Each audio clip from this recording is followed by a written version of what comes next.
Rache zonyon.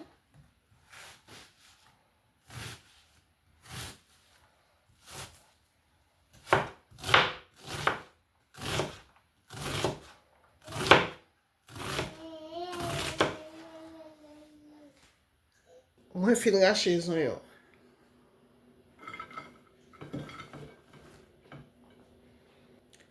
Mwen pren piment douce vert.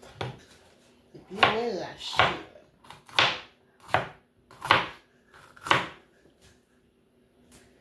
Mwen rache patikal. Patimos.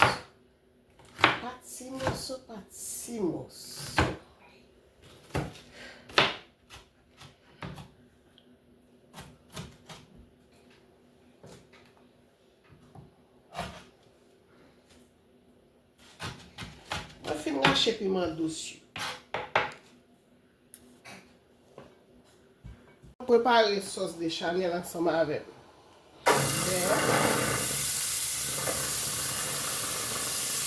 Mwen brase beya, mwen kite beya fan.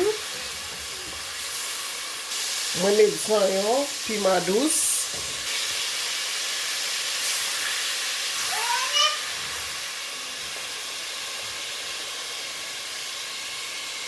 Mwen brase zanyon avec beya.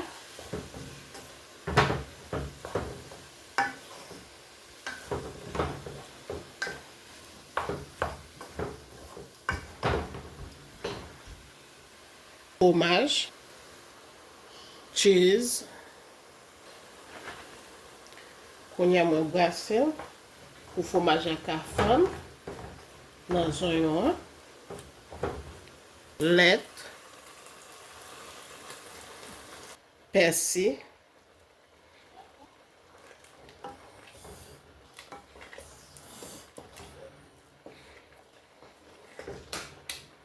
sauce de chanel la fin bon, le fin cuit.